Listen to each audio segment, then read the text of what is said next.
गाड़ी तेज रफ्तार से 11 बजे की तरफ बढ़ रही थी और कमरे में बैठी शीतल बार बार घड़ी को ही घूर रही थी। इतनी परेशानी चल रही है घर में। ये मोहन ना तो मिलने आ रहा है ना कोई संदेश भेज रहा है। मुझे तो लगता था कि वो मुझे लेकर बहुत सीरियस है। तभी खिड़की के बाहर से एक कागज घर में आ गिरा। अरे लगता है उसी ने लव लेटर फेंका है।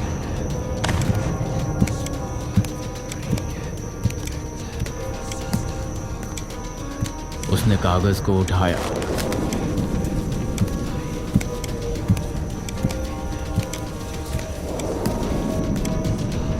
और उसे खोलकर देखा तो वो हैरान रह गई। उस कागज के अंदर एक गुलाब का फूल था, लेकिन उसके साथ एक नींबू और एक सिंदूर की डिब्बी भी थी।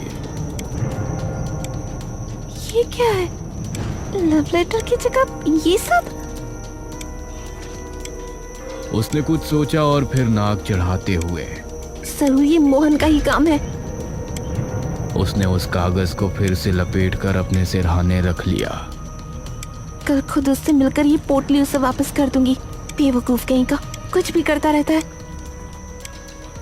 उसने आंखें बंद की और नींद की आगोश में चली गई। करीब 1 घंटे बाद उसे अपने पैरों पर कोई गीली चीज रेंगती हुई महसूस हुई।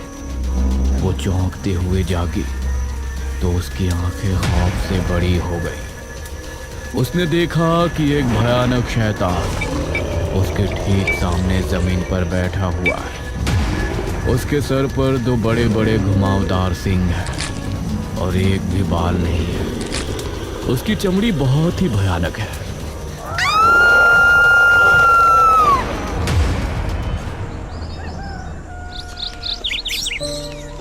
कुछ दिन पहले भीमपुर गांव में मोहित अपने परिवार के साथ रहता है।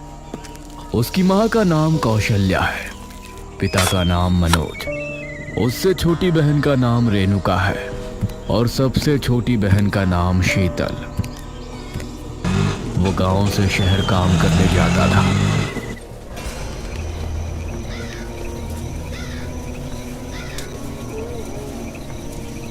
एक शाम मोहित अपने काम से घर को लौट रहा था।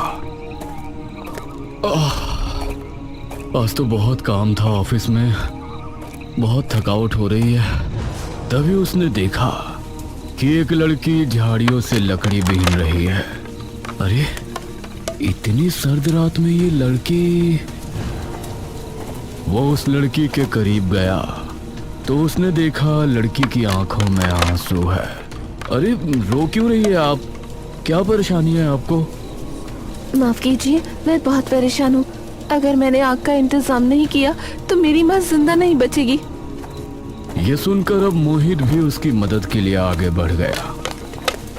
उसने भी कुछ लकड़ियां इकट्ठा की।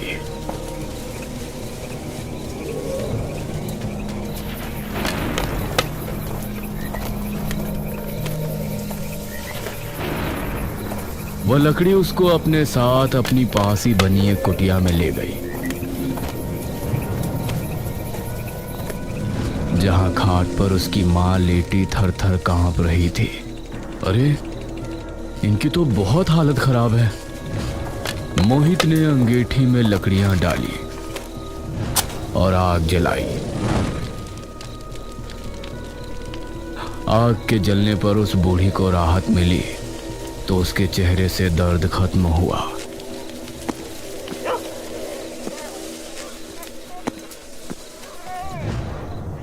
आपका बहुत बहुत शुक्रिया, आपने अपना समय निकालकर मेरी मदद की। इन दोनों में बातें शुरू हुई तो लड़की ने बताया कि उसका नाम सुगना है और वो अपनी माँ के साथ उस कुटिया में रहती है। उस रात मोहित वहां से चली गई।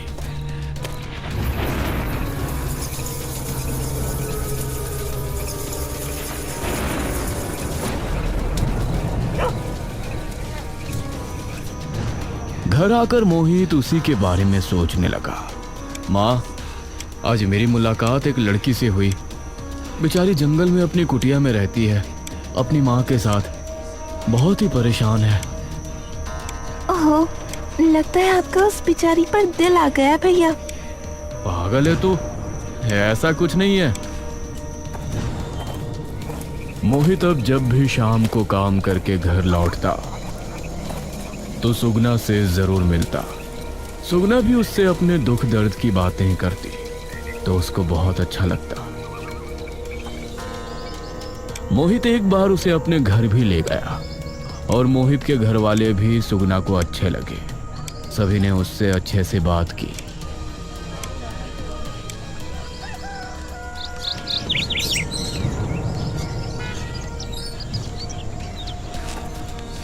सुगना, कुछ दिनों बाद वैलेंटाइंस डे आ रहा है, उसके बारे में तुमको कुछ पता है? वैलेंटाइन क्या? अरे वैलेंटाइंस डे प्यार का दिन। कहते हैं कि वो प्यार करने वालों के लिए एक खास दिन होता है।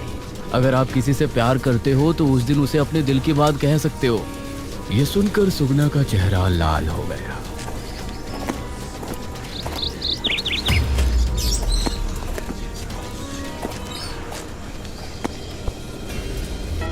कुछ दिन बाद 14 फरवरी आई तो सुगना बहुत खुश थी।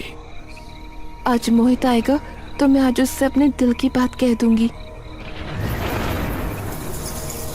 लेकिन उस दिन मोहित उसके पास पहुंचा ही नहीं।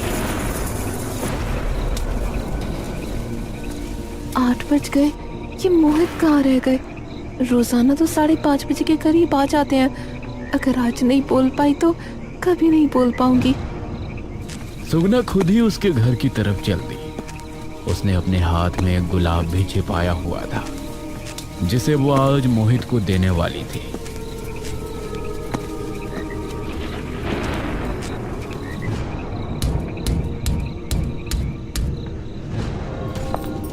मोहित की मां कौशल्या ने दरवाजा खोला।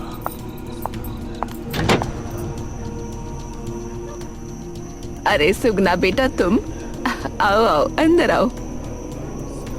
और उसे घर के अंदर लिया। उसने पाया कि ये सभी डिनर कर रहे हैं और टेबल पर मोहित के बराबर में ही एक लड़की बैठी है। अरे सुगना, तुम बहुत सही टाइम पर आई हो। आओ तुम भी डिनर कर लो। सुगना उस लड़की को देखे जा रही थी जिसके चेहरे पर मुस्कान थी। ये कौन है मोहित? ये पूजा है। मैंने तुमसे कहा था ना कि आज के दिन जिससे प्यार करते हैं उसे प्रपोज करते हैं, इसीलिए मैंने आज पूजा को प्रपोज कर दिया। ये सुनते हुए सुगना की आंखें नम हो गई जिसे देखकर सभी हैरान थे। मैं तुमसे बहुत प्यार करती हूँ मोहित, और आज मैं तुमको अपने दिल की बात कहने वाली थी, लेकिन देखो सुगना, तुम एक बहुत ही अच्छी लड़की हो, लेकिन मैंने तुमको बस एक दोस्त समझा है और कुछ नहीं। ये सुनकर सुगना के चेहरे पर गुस्सा छलक आया। क्या कहा? सिर्फ दोस्त? मोहित, मैं तुमसे प्यार करती हूँ। तुमने मेरे करीब आकर मेरे दिल से खेला है। तुमको पाने के लिए मैं कुछ भी कर सकती हूँ, कुछ भी। ये सुनकर ये सभी हैरान थे। सुगना के हाथ से वो गुलाब का फूल छूटकर जमीन पर गिर गया जो वो मोहित को आज देने वाली थी। आंख में आंसू लिए वहां से चली गई।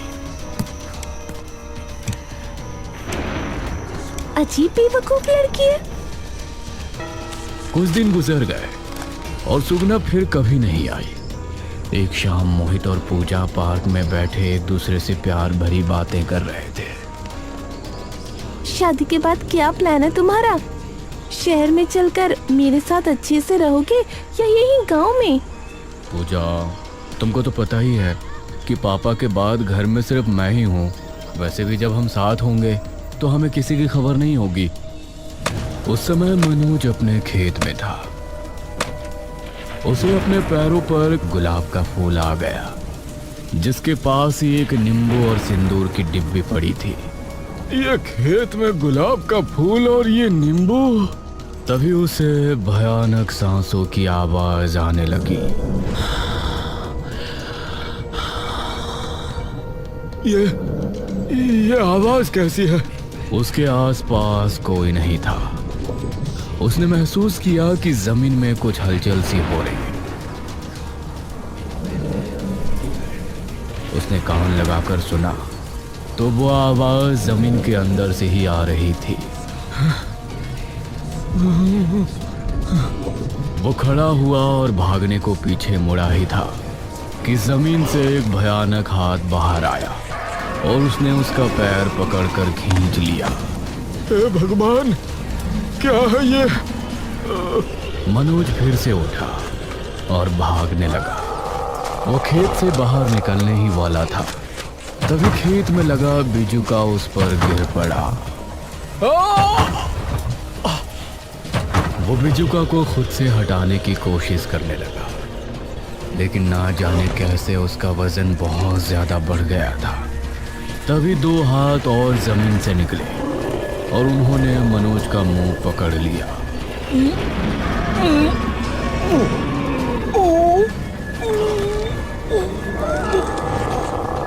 कुछ ही पल में उन हाथों ने मनोज को पूरी तरह से जमीन में खींच लिया और चारों तरफ अंधेरा छा गया।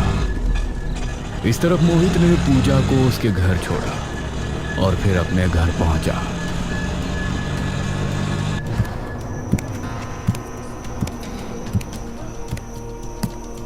अरे मोहित, तेरे पापा अभी तक नहीं आए हैं। आज क्या हो गया इनको? अरे माँ, पापा काम कर रहे होंगे। इससे पहले भी तो वो कई बार देर से आए हैं। हाँ, ये बात भी सही है। जल्दी से खाना लगाओ भाई, मुझे तो बहुत भूख लगी है।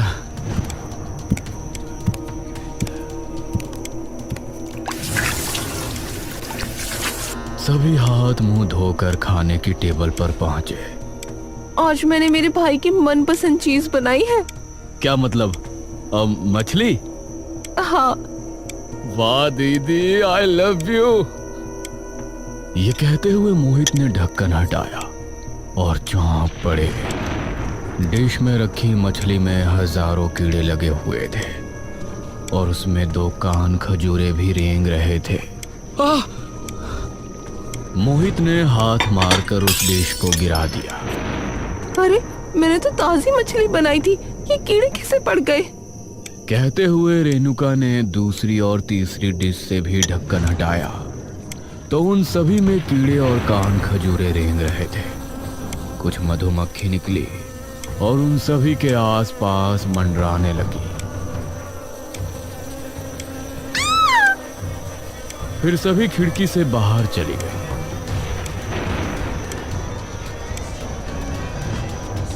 मोहित बेटा, चल तेरे पापा को लेने चलते हैं हम, और कुछ खाने को भी ले आएंगे। मुझे तो बहुत डर लग रहा है।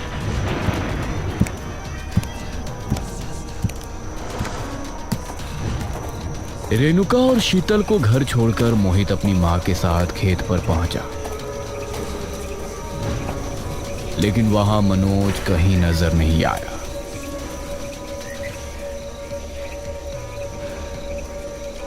अब ये कहाँ चले गए? अब मोहित बेटा, अब क्या करें?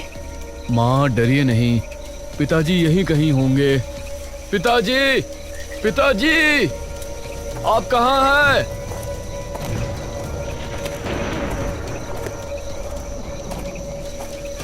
मोहित ने खेतों में घुसकर अच्छे से देखा तो अचानक उसका पैर किसी चीज से टकराया। उसने नीचे देखा तो वो हैरान रह गया, क्योंकि वो एक हाथ था जो जमीन से बाहर आ रहा था। हे भगवान! मोहित ने वहां की मिट्टी हटाई तो उसके अंदर से मनोज का शव बाहर आया। अपने पिता की इतनी दर्दनाक मौत देखकर मोहित और कौशल्या दहाड़े मारकर रो पड़े।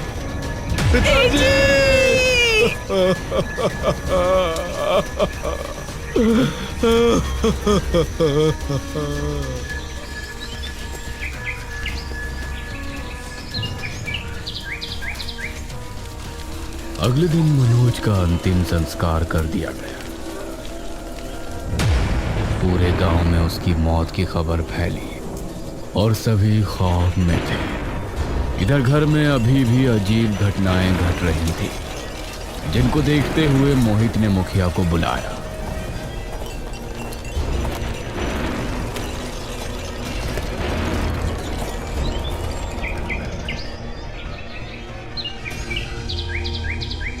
कौशल्या, तुम्हारे घर पर जरूर कोई बुरा साया है। मैं कल ही अच्छे से तांत्रिक को बुलाकर पता लगाने की कोशिश करता हूँ कि तुम्हारे परिवार के साथ जो कुछ भी हो रहा है उसके पीछे वजह क्या है।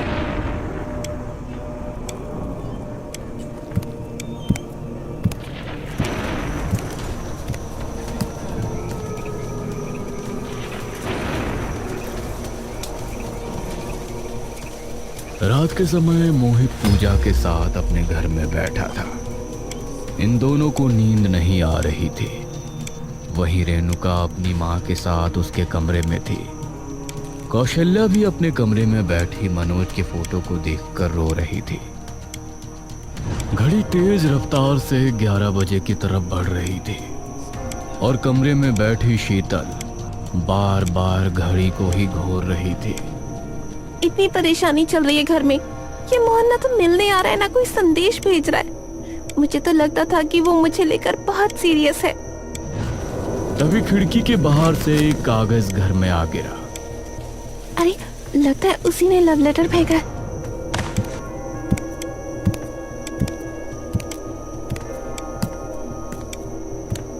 उसने कागज को उठाया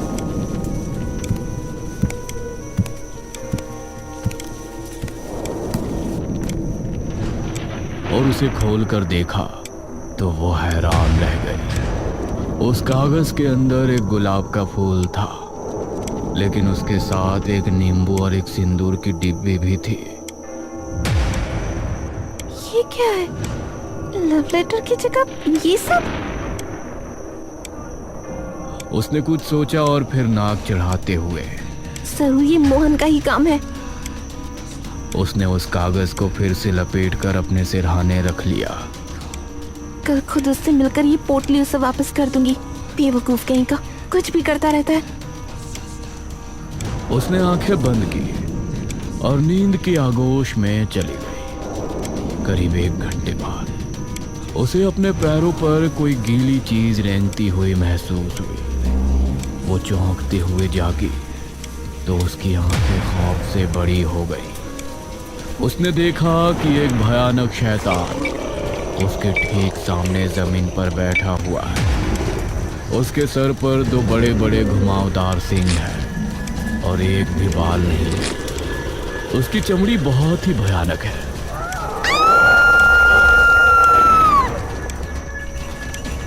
वो चीखती चिल्लाती हुई बाहर भागने लगी, लेकिन जैसे ही उसने दरवाजा खोला तो पाया कि बाहर घना जंगल है और दूर दूर तक सिर्फ पेड़ नजर आ रहे हैं। मैं तो घर में थी, ये कमरा, यहाँ जंगल कैसे आ गया? भारी कदमों के साथ वो शैतान उसकी तरफ बढ़ रहा था। शीतल मजबूरन कमरे से निकल उससे दूर भागने लगी। उसने पीछे मुड़कर देखा तो वो शैतान उसका पीछा कर रहा था। वो और तेज भागने लगी तो उसे सामने अपना घर नजर आया।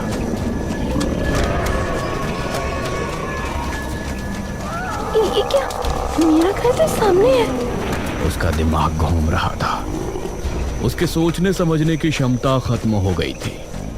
वो तेजी से भागती हुई उस घर में घुस गई।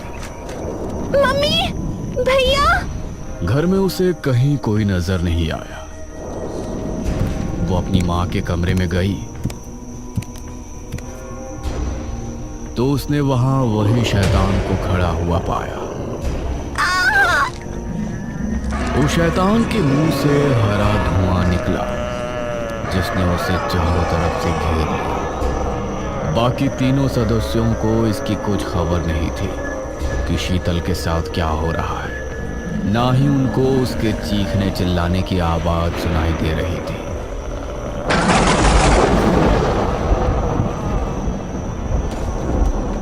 कुछ देर बाद शीतल की आंख खुली। उसके चेहरे पर कोई भाव नहीं था। बाहर बारिश शुरू हो गई थी। वो खिड़की से बाहर कूद गई। अरे रेणु का बेटा, बाहर कपड़े सूखने डाले हुए थे, उन्हें उतार लाओ। रेणुका कपड़े उतारने मोहित के साथ घर से बाहर निकली तो सामने का मंजर देखकर दोनों की आंखें हैरानी से फटी रह गई। शीतल मिट्टी के ढेर के पास बैठी हुई है। उसके दोनों हाथों में कान खजूरे हैं। शीतल? शीतल ने उन दोनों की तरफ देखा और फिर भयानक मुस्कान दी।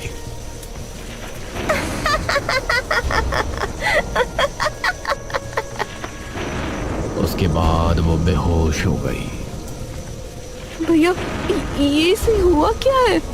इसे उठाओ जल्दी।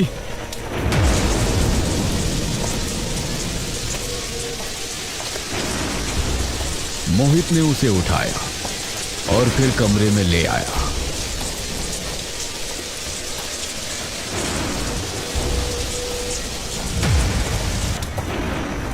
उसकी हालत देखकर कौशल्या बहुत डर गई। माँ, अब हम और देर नहीं कर सकते। मैं अभी मुखिया जी को बुलाकर लाता हूँ।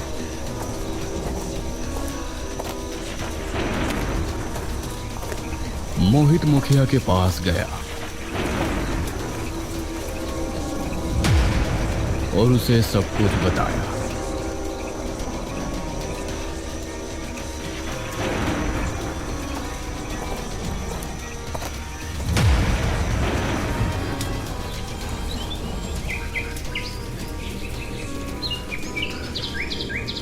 अगली सुबह मुखिया उस तांत्रिक को साथ लिए मोहित के घर पहुंचा।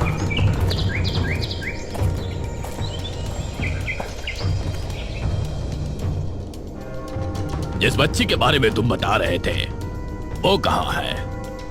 जी, वो मेरी छोटी बेटी शीतल अपने कमरे में है।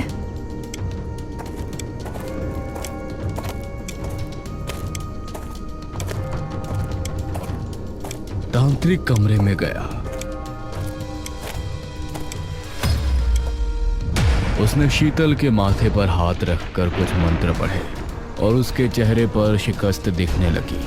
हे भगवान, क्या हुआ तांत्रिक बाबा? इल्बिस, इसके ऊपर इल्बिस का साया है। ये इल्बिस कौन है? शैतान, सबसे बड़ा शैतान। इल्बिस से बड़ा कोई शैतान नहीं। अगर वो इतना बड़ा शैतान है तो इतनी बड़ी दुनिया में वो मेरे परिवार के पीछे ही क्यों पड़ा है? वो खुद से पीछे नहीं पड़ा है, किसी ने उसे लगाया है। कोई है जो तुम्हारे परिवार की खुशियों को खत्म होते देखना चाहता है। हमारा तो कोई दुश्मन भी नहीं है। तभी पूजा के मुंह से एक शब्द निकला। सुगना। सुगना? हाँ मोहित, याद है उसने क्या कहा था कि वो तुमको पाने के लिए कुछ भी कर सकती है। तुमने उसे ठुकरा दिया मेरे लिए, इसीलिए वो इसका बदला तुम्हारे परिवार को खत्म करके लेना चाहती है। वो मुझे भी खत्म कर देगी। ये कहकर पूजा की आंखों से आंसू निकलने लगे और अब मोहित को गुस्सा आ गया। नहीं, मैं किसी को कुछ नहीं होने दूंगा। बाबा कुछ बताइए, मैं मेरे परिवार को कैसे बचा सकता हूँ? तुम्हारे दुश्मन ने इल्बिस को तुम्हारे पीछे लगाया है। इसके लिए उसने गुड्डी क्रिया का इस्तेमाल किया होगा। एक गुड़िया पर तुम्हारे परिवार के नामों के साथ तंत्र मंत्र किया गया है। अगर उस गुड़िया को ढूंढ कर जला दिया जाए तो तुम्हारा परिवार बच सकता है। तो हम उस गुड़िया तक कैसे पहुंच सकते हैं? कहाँ मिलेगी वो हमें? इस क्रिया में गुड़िया को पीपल के पेड़ के नीचे गाड़ा जाता है। उसने भी यही किया होगा। गांव में जहां जहां पीपल का पेड़ है, तुम्हें वहां खुदाई करके देखना होगा। मोहित बेटा, 2 पीपल के पेड़ तो मेरी कोठी के पीछे वाले जंगल में ही है। तो चलिए मुखिया जी, पहले वहीं चलते हैं।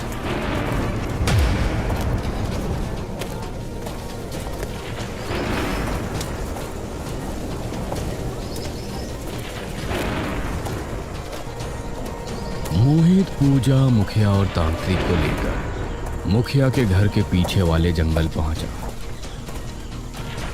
और सामने ही एक बड़ा सा पीपल का पेड़ था। इस तरफ शीतल के पास कौशल्या और रेणुका बैठे हुए थे। अचानक शीतल ने आंखें खोली। शीतल बेटा, तुम ठीक हो? शीतल के चेहरे पर कोई भाव नहीं थे। लेकिन जैसे ही कौशल्या ने उसके माथे पर हाथ रखा तो वो चीख उठी और तभी इल्बिस भी वहां पहुंचा। इल्बिस को सामने देखकर रेणुका और कौशल्या का दिल दहल उठा। इस तरफ दोनों ने पेड़ के नीचे खुदाई शुरू की। हे भगवान, इस गुड़िया को यही होना चाहिए। मोहित ने पेड़ के चारों ओर खुदाई की, लेकिन गुड़िया नहीं मिल रही थी। अब बस कुछ ही हिस्सा बाकी था। मोहित, मुझे नहीं लगता कि यहाँ कोई गुड़िया है। बस ये जगह और रह गई है, यहाँ मिल गई तो ठीक है। मोहित ने आखिरी हिस्से पर खुदाई की तो वहां उसे गुड़िया मिल गई। मिल गई। उसने गुड़िया को निकाल कर देखा तो आधी गुड़िया गायब थी। अरे, आधी गुड़िया तो गायब है। लगता है ये वो गुड़िया नहीं है। चलो चलकर कहीं और देखते हैं। नहीं, इसका मतलब है कि उसने जानबूझकर गुड़िया को दो हिस्सों में दफनाया है, जिससे कि अगर उसके बारे में पता भी चल जाए तो कोई उसे ढूंढकर जला ना सके। दूसरा हिस्सा भी यही होगा, ठीक से देखो। जी बाबा। मोहित ने अब और खुदाई की तो उसको गुड़िया का बाकी हिस्सा भी मिल गया। बहुत अच्छे, अब जल्दी से घर जाओ। उसे घर के अंदर ही जलाना होगा, तभी जादू का असर खत्म होगा। अब ये सभी वापस घर की तरफ रवाना हुए।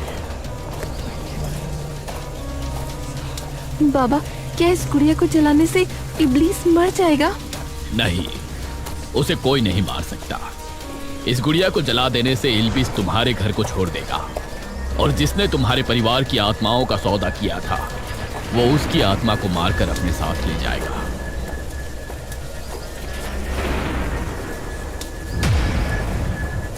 क्या हुआ मोहित? पूजा, तुम अपने घर चली जाओ। इल्बिस सामने सामने होगा, ये जोखिम भरा हो सकता है। ठीक है मोहित। यह सुनकर पूजा ना चाहते हुए भी घर पहुंचे, और फिर मोहित, मुखिया और बाबा उस गुड़िया को लिए घर पहुंचे।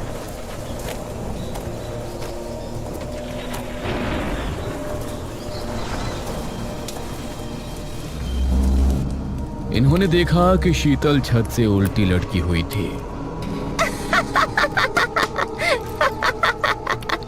कौशल्या और रेणुका घर के एक कोने में खड़ी कांप रही थी, और इल्बिस उनकी तरफ बढ़ रहा था।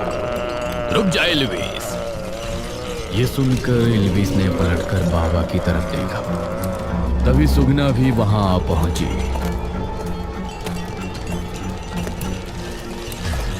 तुम यहाँ इस गुड़िया को जलाने से रोकने आई हो? इल्बिस ने आगे बढ़कर कौशल्या का एक ही हाथ से पकड़ लिया। मोहित, वक्त बर्बाद मत करो, जल्दी से इस गुड़िया को जला दो। और उसी समय बाबा ने अपने झोले से तेल की एक बोतल निकालकर उस पर तेल उड़ेल दिया। शीतल अभी भी छत से किसी छिपकली की तरह चिपकी है। मोहित ने पॉकेट से लाइटर निकाला। धूम करके गुड़िया में आग जल गई। माँ! मोहित कौशल्या को बचाने भागा तो इल्बिस ने एक ही हाथ से उसे दूर धकेल दिया। लेकिन अगले ही पल जब गुड़िया पूरी तरह से जल गई तो इल्बिस चीख उठा।